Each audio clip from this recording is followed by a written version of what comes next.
Alrighty guys, welcome back to another video. I do just want to start out by saying I apologize for not uploading more to the channel. I'm definitely going to have to step up my game and start actually uploading videos to my channel if I want to grow and whatnot. But guys, today's video is basically just going to be, I'm going to show some fish catches from the other day with me and Dalton, and all of these fish that we caught were off this technique and this hook. And I'm going to show those now, and then I will go through a breakdown of the Damiki rig, guys.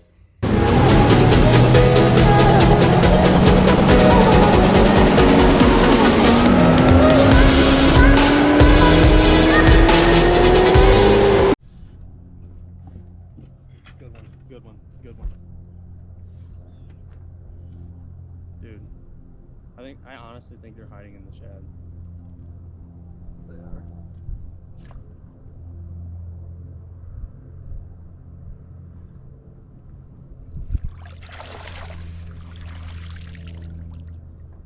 Thank you, sir.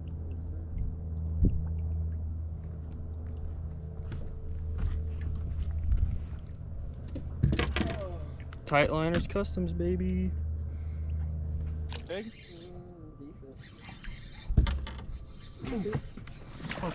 Don't worry about it. I got him. Absolutely no fight. Till I can, dude. Number what? 2? Number 2! Wow! Another one, boys. Feels like a good one.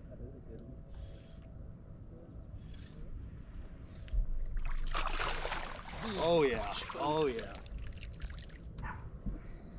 Kevin. I can't say it enough, dude. Here's another good one.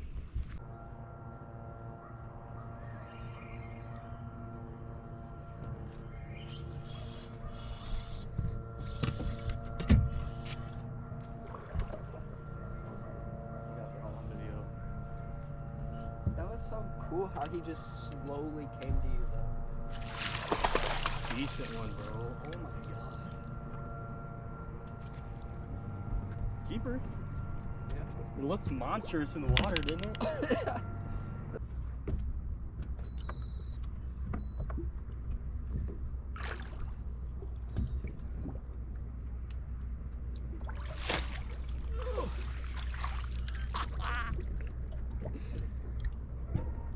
Kevin? Yeah. Oh yeah, baby. That's a fuck. That's a 3. Yeah. It's over a 3 all day. 1649. Dogs hooked up, boys. Let's go. Oh yeah. Oh yeah. Oh yeah.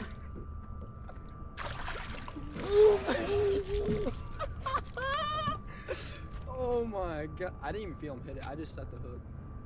Okay. Dalton with a 5. All right. Tight Liners, dude. Tight Liners Custom, baby. Kevin, my man. Kevin, I love you, baby. Wave that thing. That's a thing. Oh.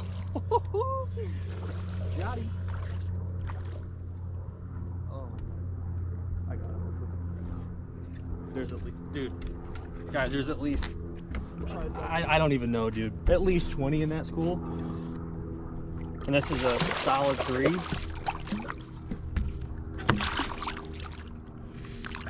my god, yes. Another solid fish, guys. All right, guys, I hope you enjoyed those fish catches. I know watching live scope fish catches honestly is not the greatest thing in the world, but you can see how excited we were. It was an awesome day. We caught, I didn't throw all the fish catches in there because not all of them were, the video was kind of, it was kind of iffy. My GoPro, I have it set up for voice activation, and sometimes it like cuts out and doesn't even work half the time. I don't know if my GoPro's messed up, so half the time I already had to fish in the boat, and I just felt like it's just no fun watching us get them in or whatever. But guys, this technique, I would say this year I have won, the month of August, I won, I'm not sure how many tournaments I won in August, but placing wise, this rig has changed a lot for me. It's helped me in some days that I have nothing else going on for me, and it does involve LiveScope. I just want to start out by saying that because a lot of people dislike LiveScope, and guys, honestly, this is not a LiveScope rant. I will just tell you my opinion on LiveScope real quick. I am not going to put myself at a disadvantage just because I have an opinion on something. I honestly don't like LiveScope as far as for the sport of bass fishing and where it's going. But if I want to compete, I'm going to have to use it, and that's just, it's just another tool I have to learn. So I'm just going to start out by saying that because I know a lot of people absolutely hate LiveScope, and I can see why. But if you want to compete, I don't see why you should let your opinion get the best of you and, possibly cause you some wins or cost you some wins. But guys, this rig is simple. It's nothing to it. Honestly, it's fairly easy to learn, and once you get it down pack, and it's something that I would have on tied on all the time. Dirtier water scenarios, I haven't really used this, and that's something I'm going to experiment with. But guys, it's a Damiki rig, so I took the bait off just so I could explain to you the hook and what Kevin has done. But this is a fluke style bait, and there's other baits that you can use, but that's probably the most common.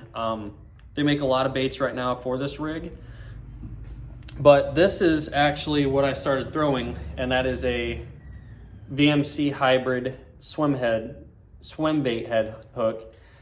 And guys, honestly, I had success with this. I'm not gonna say I did not have success, but I started running into problems. The hook would actually end up straightening out after a while.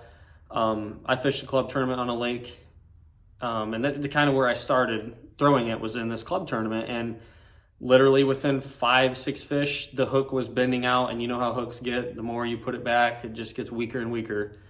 And I was like, man, this sucks. I need to beef it up. I need to have a little bit stouter hook, and I absolutely hate the screw lock heads. That's just me, especially with the Z2 plastic. Once you get it on, it's not coming off, but the problem that I've run into is getting it straight and looking clean, and that is something that is, I think, crucial with this technique. Something else I want to point out, this line tie is like we'll say a 70-degree line tie, 65 degrees, something like that.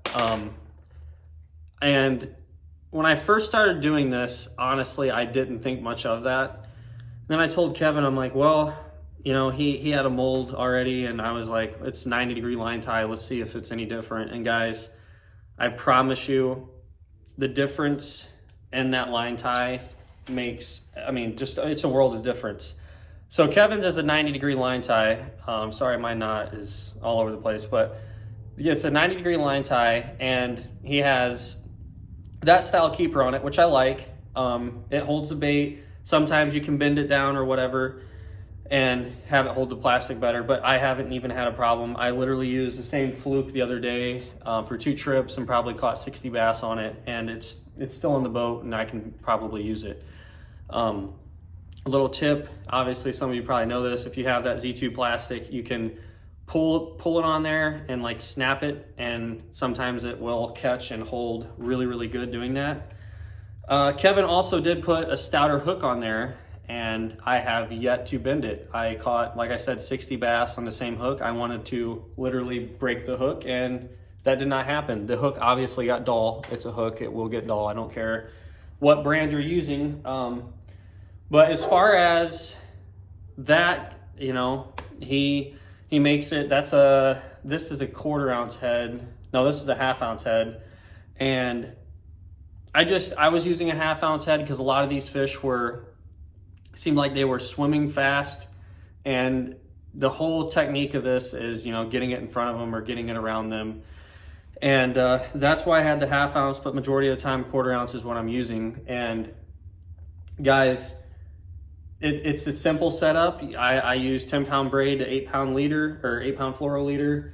Sometimes if the fish aren't as deep or, you know, more up in the water column, whatever, I'll throw a 10 to 10 or 12 to 10, especially if I'm on a lake with a little bit bigger fish. I want stouter line. It's a comforting thing for me. But the rod, that's a 7.2 medium. Just a standard drop shot rod will work. Sometimes I do throw a little bit stouter rod if I'm throwing a little bit bigger of a fluke. But this bait, guys, I've had success on it, and I guarantee you a lot of these tournaments that you're seeing, these guys are just dominating with this. It's something that I would have tied on literally every tournament, especially if you know these fish are suspended. This will get it done.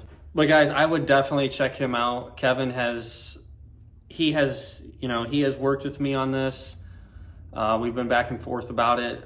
He can paint you any head. That's a silver color, I think, that he painted me. The eyes, when he first made them, I told him no eyes. Honestly, I'm not big into detail on swim bait heads and stuff. That's just me.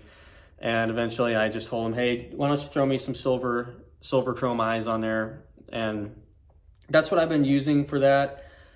He can make you any color that, he's got available or whatever, but definitely hit him up. He's, we're going to keep working on it, try and tweak this thing and make it better than anything on the market. But I promise you that 90-degree line tie is a world of difference. It keeps the bait more of a, horizontal in the water column. And I think it's just more of a natural presentation of these fish. But guys, that's the bait, that's the ball head, that's what I've been calling it. Kevin, we haven't really talked about a name yet. I've just been calling it a ball head, and I've been trying to keep it on the low because obviously, like I said, I've had success with it. But I'm here to share the news, and I'm sure a lot of you have thrown a Damiki rig, and I don't know, obviously, if you've had success or not, but I would give it a shot. Message him on Facebook. If you go to my page, he's on there. Tightliners Customs, he will get you hooked up. And I throw all of his jigs, swim jigs, casting jigs, chatterbaits, even blade baits. Blade baits are starting to turn on. That water's starting to cool off a little bit. But yeah, guys, that's the rig. Check them out. Definitely try it out if you've got scope or active target or whatever your forward-facing sonar is. I'm not going to sit here and say you can use it without it. I think you can, but you're going to be at a disadvantage. This is all about keeping it around them, like I said, and basically scoping them, and it flat out catches them. I ended up catching 23-17 yesterday on it, or not yesterday, Saturday on it, and yeah, guys, it definitely catches big fish. It's not just a small fish bait. I've caught some giants on it, and yeah, guys, check it out. I hope you enjoyed the fish catches. I know it's not much, and I know watching me and Dalton's back isn't the greatest thing in the world, but that's just how this is. And if you guys want me to talk more about LiveScope and my opinion on it, I would be more than willing to. I use it day in and day out. Granted, there's some times that I don't use it, and it is fun going back to just shutting everything off and fishing. But guys, thanks for watching, and hope to see you in the next video.